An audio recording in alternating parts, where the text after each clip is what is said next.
আমি আমি এইখানে দর্শকদের দেখাতে চাইবো যে ডিএ মিটিয়ে দেওয়ার আগে আরেকটা সোশ্যাল মিডিয়ায় পোস্ট করেছেন এক্স হ্যান্ডেলে, যেখানে পুরোহিত এবং মুয়াজ্জেমদের ভাতা বৃদ্ধির কথা তিনি ঘোষণা করেছেন। তিনি বলেছেন মাসে 500 টাকা করে ভাতা বৃদ্ধি করা হচ্ছে, এবার থেকে মাসে 2000 টাকা করে পাবেন পুরোহিত এবং মুয়াজ্জেমরা। এবং এই সঙ্গে তিনি এইটা বলছেন যে প্রতিটি সম্প্রদায় এবং সংস্কৃতিকে আরো শক্তিশালী করাই লক্ষ্য।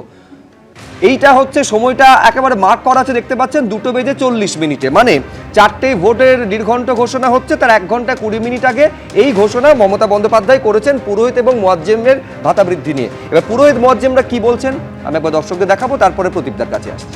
ব্রাহ্মণদের জন্য নয়, ইমামদের জন্য ভাবছে, সবার জন্য ভাবছে, ভাবার জন্য যে ভাবিয়ে দিয়েছে আমাদেরকে। আমাদের গর্ব হচ্ছে এরা মুখ্যমন্ত্রী আমাদের বাংলায় আছে। সারা স্টেটে ঘুরে দেখুন, এরা মুখ্যমন্ত্রী পাবেন না। আমরা বাংলার মুখ্যমন্ত্রীর কাছে গর্ব। যারা সনাতনী সনাতনী বলে বলছে আজকে বাংলায় এসে, বিজেপির কাছে আমাদের শিখতে হবে যে সনাতনী সনাতনী, মুখ্যমন্ত্রীর কাছে শিখুন।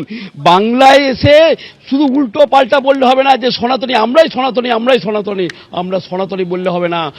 আমি তথ্য পরিসংখ্যান নিয়ে প্রদীপ চট্টোপাধ্যায়ের কাছে আসি। একেবারে এই মুহূর্তে রাজ্যের মাথার উপরে হচ্ছে 8 লক্ষ কোটি টাকার মতন ঋণ আছে। কেন্দ্রীয় বঞ্চনা সেটা বিপুল পরিমাণ। একটা সময় তো তৃণমূল কংগ্রেস এইটা বলতো যে কেন্দ্রীয় হারে দিয়ে দেওয়া সম্ভব যদি কেন্দ্রীয় বঞ্চনা পুরোটা, মানে যেটা প্রাপ্য রাজ্যের কেন্দ্রের থেকে পুরোটা যদি মিটিয়ে দেয়। এই অবস্থায় ভাতা বৃদ্ধির কথা ঘোষণা করা হচ্ছে, এই অবস্থায় ডিএ মিটিয়ে দেওয়ার কথা ঘোষণা করা হচ্ছে। এক হচ্ছে টাকা কোত্থেকে আসবে, দ্বিতীয় কথা সব থেকে বড়, ভোটে আলটিমেটলি কতটা ডিভিডেন্ড এই ভাতা এবং ডিএ তৃণমূলকে দেবে। দেখুন, ভোটের ডিভিডেন্ড নিয়ে প্রত্যেক রাজনৈতিক দল তার কৌশল সাজাবে, সব থেকে ঠিক কথা। কিন্তু একটু আগে ডিএ নিয়ে কথা হচ্ছিল, আমি তো মনে করি এই ডিএ সংগ্রামী মঞ্চ বা আমাদের সবার যে আন্দোলন, সেই আন্দোলনের কাছে এখনও মাথা নতি স্বীকার করেননি মুখ্যমন্ত্রী।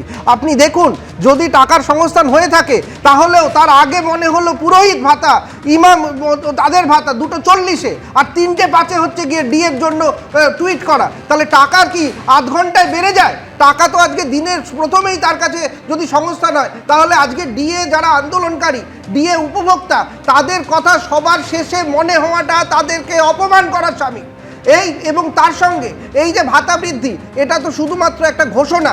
এর আসল হচ্ছে গিয়ে যেটা এতক্ষণ ধরে অনেকে বললেন, যে আসল আমরা যখন ফিনান্স ডিপার্টমেন্ট থেকে পাবো নির্দেশিকা, দেখতে পাবো যে কবের মধ্যে কিভাবে আমাদের কাছে ডিসবার্সমেন্ট হবে। আজকে পুরোহিত ভাতা, মুয়াজ্জাম ভাতা, এই ভাতা কালচার তো 2011 সাল থেকে শুরু হয়েছে।